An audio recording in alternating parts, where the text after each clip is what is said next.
નમસ્કાર સીએનબીસી બજાર પર આપનું સ્વાગત છે અને આપ જોઈ રહ્યા છો પ્રોપર્ટી ગુરુ અને હું છું ઝરણા અલકંટી। તો પ્રોપર્ટી ગુરુની અંદર આજે આપણે વિવિધ વિષયોને લગતી રિયલ એસ્ટેટને લગતા સબ્જેક્ટ ઉપર ઘણી બધી વાતો કરવાના છે।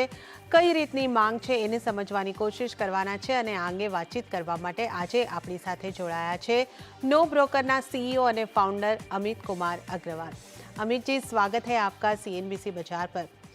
अमित जी, जिस तरीके से हम लोग देख रहे हैं कि सब जानते हैं कि कोविड के दौरान लोगों ने अपने खुद के घर का एक महत्व समझा है और इस दौरान हमने देखा कि लोग अपना घर खरीदना चाह रहे थे। आपके नो ब्रोकर का एक सर्वे भी है जिसमें भी ये पाया गया कि काफ़ी लोग अपना खुद का घर खरीदना चाहते हैं। तो जिस तरीके की ये डिमांड हमने कोविड के तुरंत बाद देखी थी, बढ़ती हुई डिमांड का जो दौर हमने देखा था, क्या वही स्थिति अभी है या अब ये स्थिति में कोई फर्क आप देख रहे हैं? नहीं, वो स्थिति बरकरार है। इनफैक्ट हम उस स्थिति में और इम्प्रूवमेंट ही देख रहे हैं। असल में क्या हुआ है कि दो चीज़ों का मिश्रण हो गया है। अगर आप थोड़ा-सा एक डिस्टेंस से देखें तो, पहला तो क्या हुआ है कि पिछले 10 सालों में प्रॉपर्टी के प्राइसेस काफ़ी कूल ऑफ हो गए हैं। अब हर साल भी अगर आप स्टील, सीमेंट का प्राइस माने कि वो 8-10% बढ़ता है और 3 साल भी अगर प्राइस ना बढ़े किसी प्रॉपर्टी के, तो समझ लीजिए कि आपको 30% डिस्काउंट में मिल रही है प्रॉपर्टी। और जीएसटी, डिमोनेटाइजेशन, कई चीज़ों की वजह से पिछले 10 साल में प्रॉपर्टी के प्राइसेस उतने नहीं बढ़े जितने 2000 से 2010 में बढ़े थे। अब अगर आप देखें तो 2020 से आज तक जो प्रॉपर्टी के प्राइसेस हैं, वो काफ़ी रीज़नेबल हो गए हैं।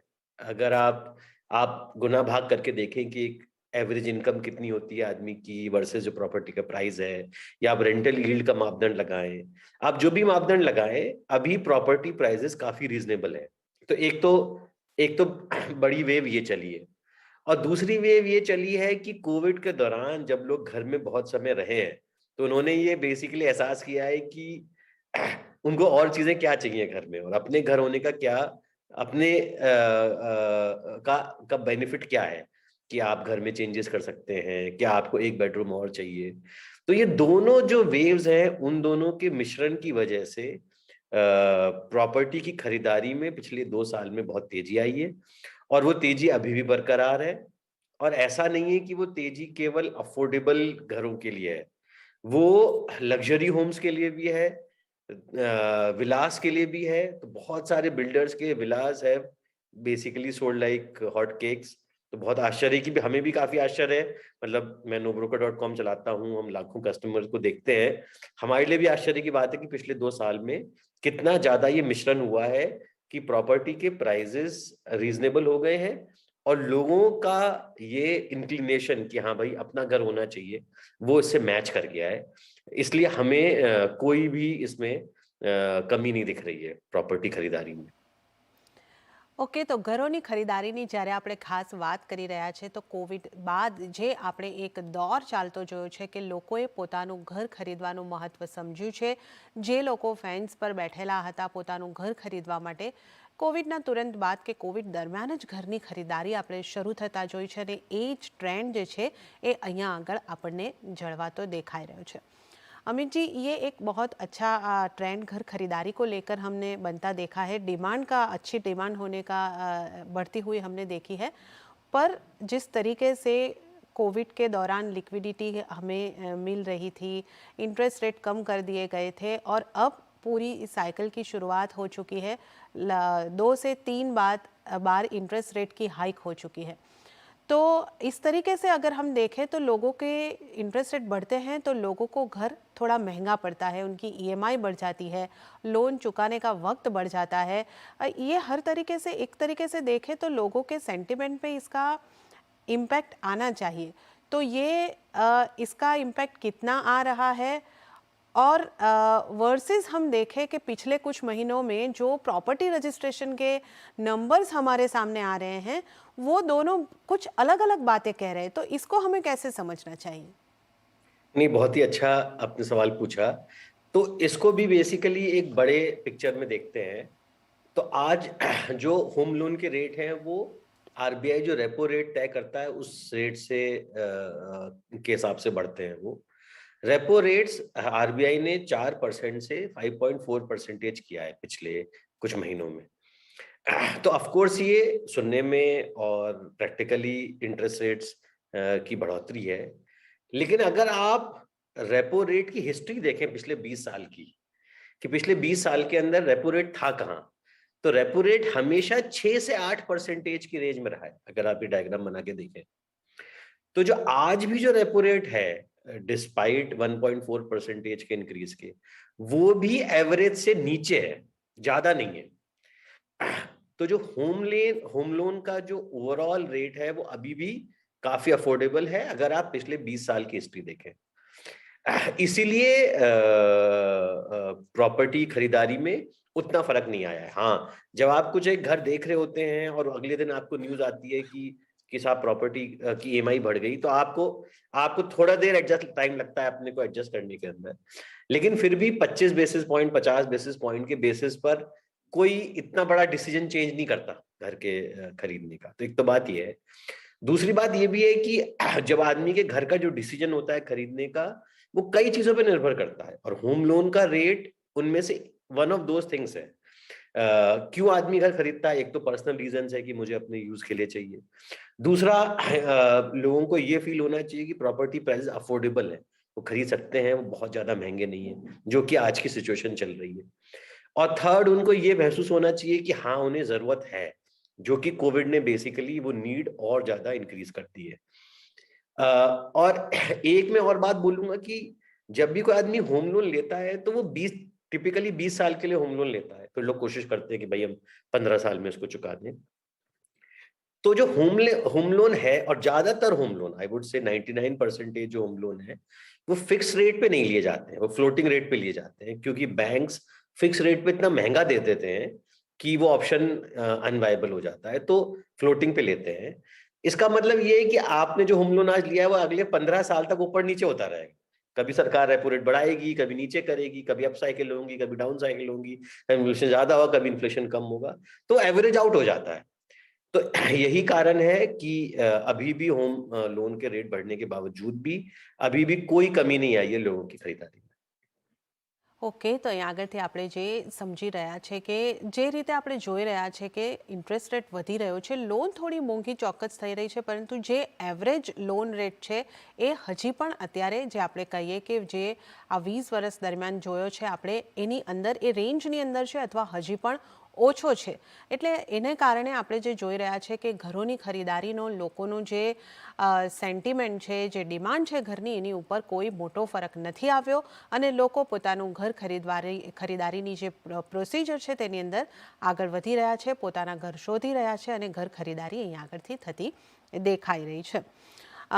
अमित जी, आगे आपसे ये जानना है कि जिस तरीके से हम यहाँ पे समझ रहे हैं कि घर खरीदारी प्री कोविड के बाद पोस्ट कोविड से शुरू हो गई है और वो अभी बरकरार है, तो आपका जो प्लेटफॉर्म है NoBroker.com, वहाँ से देश भर के लोग अपने सपनों का घर ढूंढते हैं, तो कुछ आप नंबर्स में हमें बता सके जिससे हमारे दर्शकों को भी समझने में आसानी हो कि पिछले 2 सालों में देश के बड़े 6 शहरों की अगर हम बात करें तो किस तरीके के सेल्स के नंबर हमें दिखाई दे रहे हैं?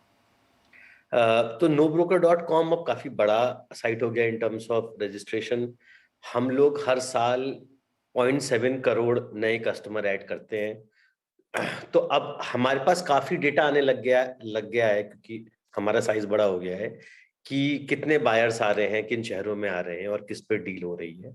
तो उसके हिसाब से जब हम डेटा देखते हैं तो 2020 में जब कोविड बेसिकली शुरुआत हुआ था तो काफी अनिश्चित था कि कैसे सिचुएशन ठीक होगी कि नहीं होगी। तो 1-2 महीने का लल था, उसके बाद तेजी से इंक्रीज शुरू हो गया प्रॉपर्टी का। तो 2020 से 2022 में करीब 45% का इंक्रीज हो गया है प्रॉपर्टी बाइंग में, जो कि एक बहुत बड़ा नंबर है जब हम रियल एस्टेट की हिस्ट्री देखते हैं। अब अगर हम शहरों पे आए हैं, तो जो शहर है जैसे कि बैंगलोर है या बॉम्बे है, इनके अंदर इंक्रीज बहुत हेल्दी रहा है। कुछ सिटी जो कि हैदराबाद है, उनके अंदर 100% इंक्रीज हो गया है पिछले 2 सालों में। तो हैदराबाद मार्केट काफी हॉट हो गया है अभी। तो अब थोड़ा कूल ऑफ होने की जरूरत है। तो बेसिकली थोड़ा सा अभी अगर आप एकदम लेटेस्ट ट्रेंड देखें तो अब हैदराबाद में धीरे धीरे कूल ऑफ होना शुरू हुआ है। प्रॉपर्टी के प्राइसेस भी स्टेबल होना शुरू हुए हैं। जहां तक एनसीआर की बात देखें तो एनसीआर को सबसे ज्यादा समय लगा है बेसिकली इंक्रीज करने में, क्योंकि एनसीआर के अंदर काफी ज्यादा तेजी देखी गई थी उससे पहले वाले सालों के अंदर। और बहुत सारे लोगों के हाथ जले हैं कि उन्होंने प्रॉपर्टी ले लिया और उसके बाद बिल्डर ने बनाया नहीं उसको। तो एनसीआर के अंदर ग्रोथ कम हुई। तो एवरेज अगर 45 से 50% रहा है, तो हैदराबाद जैसे शहरों के अंदर 100% इंक्रीज हुआ है। एनसीआर टाइप के शहरों में 30 से 35% हुआ है। बैंगलोर, बॉम्बे, चेन्नई, इन शहरों के अंदर ये जो मीडियम 50% इंक्रीज है वो इंक्रीज हुआ है। तो सभी शहरों के अंदर बहुत अच्छा प्रॉपर्टी प्राइस इंक्रीज हुआ है। कुछ शहरों में जैसे बॉम्बे में जब सरकार ने स्टैम्प ड्यूटी का रिलैक्सेशन दिया तो उससे एडिड बेनिफिट भी आया है। ये बेसिकली अक्रॉस शहरों की समरी है। ઓકે, તો દરેક શહેરોની અંદર આપણે જુદી જુદી અસર જોઈ રહ્યા છે કે જુદા જુદા સેલ્સના આંકડા આપણી સામે આવતા દેખાઈ રહ્યા છે. જેમ કે હૈદરાબાદની અંદર જે છે પ્રોપર્ટીના વેચાણ ઘણા સારા થયા છે. એનસીઆરની અંદર થોડા ઓછા થયા છે કારણ કે ત્યાં આગળ જે રીતે આપણે જાણીએ છીએ ઘણી બધી સમસ્યાઓ આવી છે કે સમયસર જે તમારા ઘર છે, ફ્લેટ છે, પ્રોજેક્ટ છે એ પૂરા નથી થઈ રહ્યા. એને કારણે ઘણી બધી સમસ્યાઓ આવતી દેખાય છે અને ત્યાં એને કારણે લોકોની ચિંતા છે એ પણ વધી રહી છે. એને કારણે પણ ખરીદારીની ઉપર અસર થતી દેખાઈ રહી છે. અમિતજી, गुजरात की स्थिति किस तरीके की बन रही है? सो गुजरात के अंदर बेसिकली प्रॉपर्टी प्राइसेस बहुत के अंदर इंक्रीज है एकदम। जिस रेंज में बोल रहा हूँ उसी रेंज के अंदर है। और थैंकफुली गुजरात उस सिचुएशन में है जहां पर ना ओवरहीट हुआ है ना अंडर हुआ है। तो अगर आप हमसे ब्रॉडली पूछे, हालांकि हर किसी शहर के अंदर डिपेंड करता है कि उस पर्टिकुलर प्रॉपर्टी पर डिपेंड करता है कि प्रॉपर्टी का प्राइस कैसा है। पर ओवरऑल मैं बोलूंगा अगर किसी को भी गुजरात में प्रॉपर्टी लेने का मन है तो ये बहुत ही अच्छा टाइम है। अभी भी इंटरेस्ट रेट्स हिस्टोरिक टाइम को देखते हुए कम है। तो अभी आप 1.4% इंक्रीज में बिल्कुल मत जाइए। अगर आपको कोई प्रॉपर्टी पसंद है, आप अपने खुद के रहने के लिए यूज के लिए लेना चाहते हैं गुजरात में, तो ये बहुत अच्छा टाइम है, आपको एकदम एक्सप्लोर करना चाहिए। ઓકે, તો ગુજરાતની અંદર પ્રોપર્ટી લેવી હોય તો તમે ચોક્કસપણે આગળ વધી શકો છો. જે આ ઇન્ટરેસ્ટ રેટનો એટલે કે વ્યાજ દરનો વધારો છે, વધારે એના ઉપર વિચારવાની જરૂર નથી. એટલી મોટી ફરક નથી દેખાતો. પોતાનું ઘર ખરીદવું હોય તો આ એક સારો સમય અહીંયા આગળથી બનતો દેખાઈ રહ્યો છે. તો તમે ચોક્કસપણે ગુજરાતમાં તમારું પોતાનું ઘર બનાવવા ઈચ્છતા હોય તો ચોક્કસપણે અહીંયા આગળથી બનાવી શકો છો. તો આપણી એક સરસ રસપ્રદ ચર્ચા અહીંયા આગળ ચાલી રહી છે, જેની અંદર આપણે વાત કરી રહ્યા છે કે ઘરોની ખરીદારી અત્યારે આપણને વધતી દેખાઈ રહી છે. ઘરોની ખરીદારી બાદ રોકાણ કરવાની ક્યાં તક છે, રેન્ટલ સેગમેન્ટની અંદર કેવો માહોલ છે, આ બધી જ વાત પણ આપણે કરવાના છે. પરંતુ અહીંયા આગળ સમય થઈ રહ્યો છે એક નાનકડા વિરામનો. લઈશું એક નાનકડો વિરામ અને ઝડપથી પાછા ફરીને આ ચર્ચાને આપણે આગળ વધારીશું. તમે જોતા રહો CNBC ગુજરાત.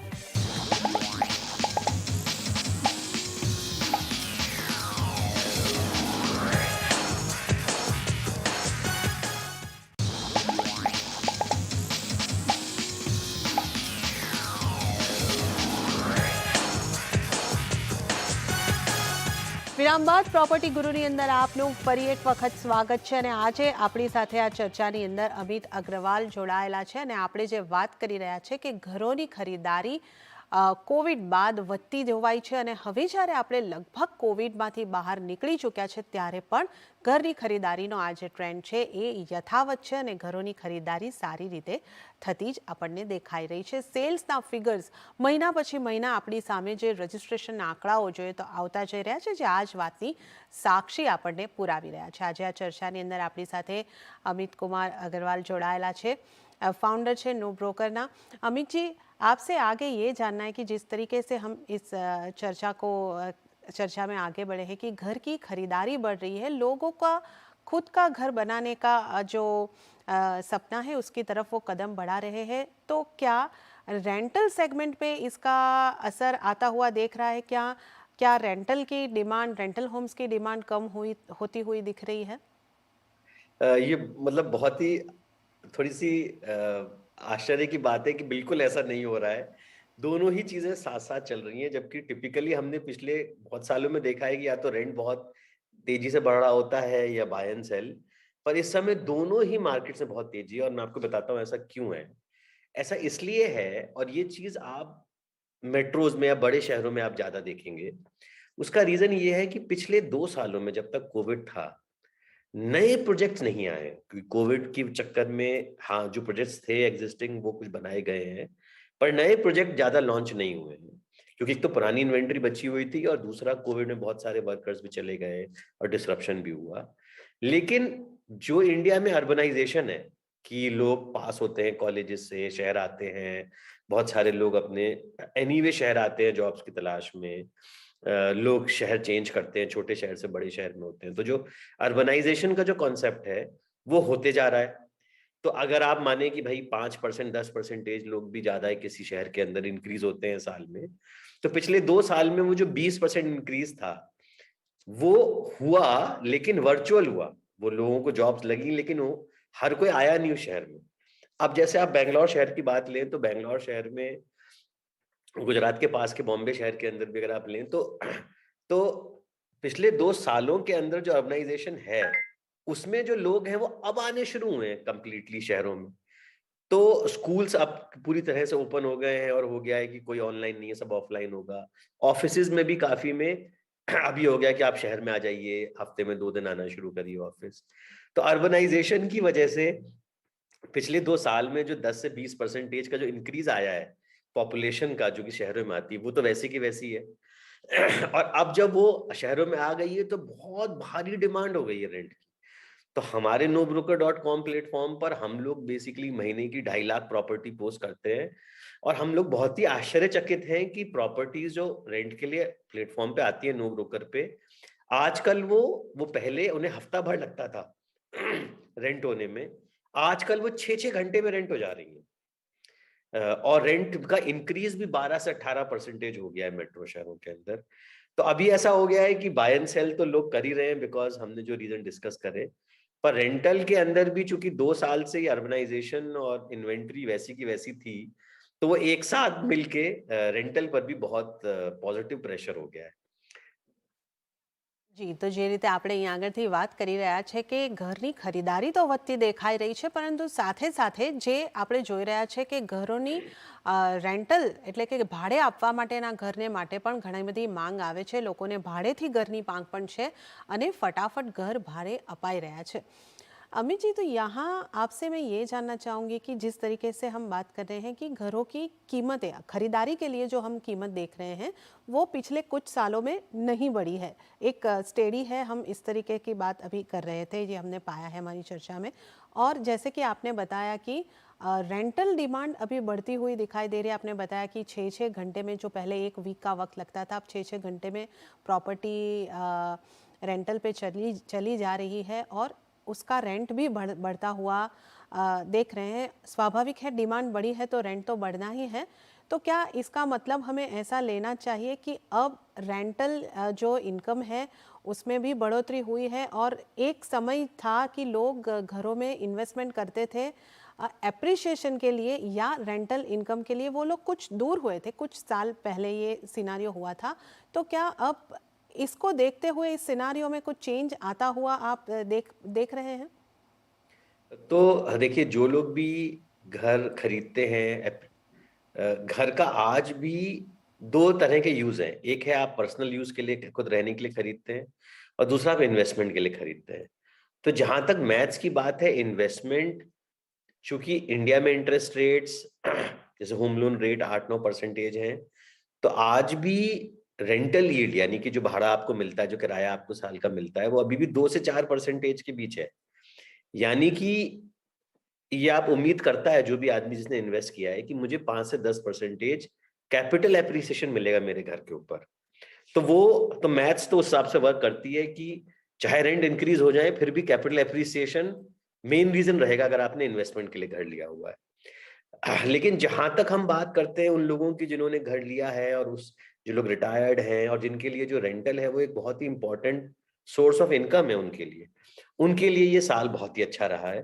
हाँ, ये इस तरह का इंक्रीज हर साल नहीं होगा, ये एक बार का इंक्रीज है। पर हाँ, अब इससे नीचे तो नहीं जाएगा।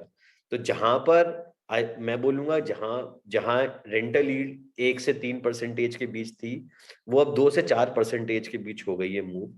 और 15 से 20% जो इंक्रीमेंट है रेंटल में, वो तो बेसिकली किसी भी ओनर के लिए बहुत अच्छी न्यूज है। पर टेनेंट्स के बिहाफ पे मैं ये बोलूंगा कि इस साल के में वो एब्जॉर्ब हो गया है, और अगले साल से हम लोग वापस नॉर्मल की तरफ मूव करेंगे। पर हाँ, ये साल तो, पर ये भी ध्यान रखना चाहिए कि पिछले 2 साल से काफी परेशान भी थे बहुत सारे ओनर, क्योंकि सब घर भाड़े पे लग भी नहीं रहे थे, तो वो फुली डिजर्व भी करते हैं ये विंडफॉल। ઓકે, તો અહીંયા આગળથી આપણે જે રીતે સમજી રહ્યા છે કે રેન્ટની અંદર થોડો વધારો થતો આપણે જોયો છે, પણ જે રીતે આપણે જાણીએ છીએ કે પ્રોપર્ટી જ્યારે આપણે ઇન્વેસ્ટમેન્ટ કરતા હોય તો કેપિટલ એપ્રિશિએશન એ આપણો મુખ્ય આશય રહેતો હોય છે. ત્યાં જ્યાં સુધી કોઈ વધારો નથી આવતો ત્યાં સુધી એ રોકાણને કરવા માટે આપણે થોડું વિચારવું જોઈએ. અને જે રીતે અહીંયા આગળથી આપણે વાત કરી રહ્યા છે કે રેન્ટ આ વર્ષે તો વધ્યું છે, પણ આટલું જ દર વર્ષે વધશે એવી શક્યતા અહીંયા આગળથી ઓછી લાગી રહી છે. તો આ તમામ બાબતો છે જ્યારે આપણે ઇન્વેસ્ટમેન્ટ કરવા જઈએ છીએ ત્યારે ધ્યાન રાખવાની છે. એટલે કદાચ સંભાવનાઓ એવી છે કે હજી પણ જે રિયલ યુઝર છે એ લોકો તો પોતાને માટે ઘર ખરીદી શકે છે, પરંતુ ઇન્વેસ્ટમેન્ટ પર્પઝની જો વાત કરવી હોય તો કદાચ હજી ઇન્વેસ્ટરને આવતા, હજી રિયલ એસ્ટેટની અંદર આવતા થોડો સમય લાગી શકે છે. अमित जी, लास्ट में आपसे ये भी जानना था कि अब वर्क फ्रॉम होम तो लगभग ख़त्म हो चुका है, ऑफिस से वर्क करना शुरू हो गया है, तो समय थोड़ा अब हमारे पास कम है, फिर भी ऑफिस स्पेस की डिमांड पे थोड़ी आपकी राय लेना चाहूँगी. तो ऑफिस स्पेस की डिमांड में बहुत अच्छा हम लोग देख रहे हैं इंक्रीज, क्योंकि अब सभी ऑफिसेज खुलने शुरू हो गए हैं. जिन्होंने हफ्ते में अगर 2 दिन आने के लिए भी बोला है, तो भी इसका मतलब कि ऑफिस खुलना पड़ेगा. कमर्शियल प्रॉपर्टीज का ऑक्यूपेंसी रेट बहुत अच्छे से बढ़ रहा है. तो मेरे ख्याल से पिछले 2 साल में जो हमने लल देखा कमर्शियल प्रॉपर्टीज का, उसका ठीक यू टर्न हो रहा है. और मैं ये भी आपके माध्यम से ये भी लोगों को एजुकेट करना चाहूंगा कि जब घर इन्वेस्टमेंट की बात आती है तो केवल प्रॉपर्टी, रेजिडेंशियल प्रॉपर्टी में ना इन्वेस्ट करें, कमर्शियल प्रॉपर्टी को भी कंसिडर करें. 8 से 10% का रेंटल यील्ड और कैपिटल एप्रिसिएशन बहुत ही अच्छा सामंजस्य है कमर्शियल प्रॉपर्टीज का. चाहे आप 50-100 स्क्वायर फीट का छोटी दुकान लें या बड़ा ऑफिस, पर कमर्शियल प्रॉपर्टी को भी अपने इन्वेस्टमेंट में शामिल करें. ઓકે, તો જ્યારે તમારે કેપિટલ એપ્રિશિએશન જોઈતું હોય અને રેન્ટલ ઇન્કમ જોઈતી હોય તો રેસિડેન્શિયલની સરખામણીએ તમે આ જે ઓફિસ સ્પેસ છે, કમર્શિયલ પ્રોપર્ટી છે એ તરફ વધારે ઝુકાવ રાખી શકો છો, તો તમને વધારે સારો ફાયદો મળતો દેખાઈ શકે છે. अमित जी, आपका बहुत बहुत शुक्रिया, आप वक्त निकाल कर हमारे साथ जुड़े और इस पूरी चर्चा में हमारे साथ आपने हमें आपका समय दिया. बहुत बहुत शुक्रिया. Thank you. તો દર્શક મિત્રો, આજે આપણે રિયલ એસ્ટેટની અંદર ક્યાં ડિમાન્ડ છે અને ક્યાં તમે રોકાણ કરશો તો તમને વધારે ભાડું કે વધારે કેપિટલ એપ્રિશિએશન મળી શકે છે એ અંગેની વાત કરી છે. આ સાથે ફરી એક વખત આપને જણાવી દઉં કે તમારી પ્રોપર્ટીના ખરીદ વેચાણને લગતા કોઈ પણ તમારા સવાલ હોય તો ચોક્કસ અમને લખી મોકલો. અમારું ઈમેલ એડ્રેસ છે propertyguru@nw18.com. અમે તમારા સવાલનો જવાબ આપવાની પૂરેપૂરી કોશિશ કરીશું. તો આ સાથે જ પ્રોપર્ટી ગુરુની અંદર હાલ પૂરતું આટલું જ. હાલ પૂરતી મને પણ આપશો રજા. આવતા સપ્તાહ ફરી મળીશું, એક નવા ટોપિક ઉપર ચર્ચા કરીશું. ત્યાં સુધી મને આપશો રજા. નમસ્કાર.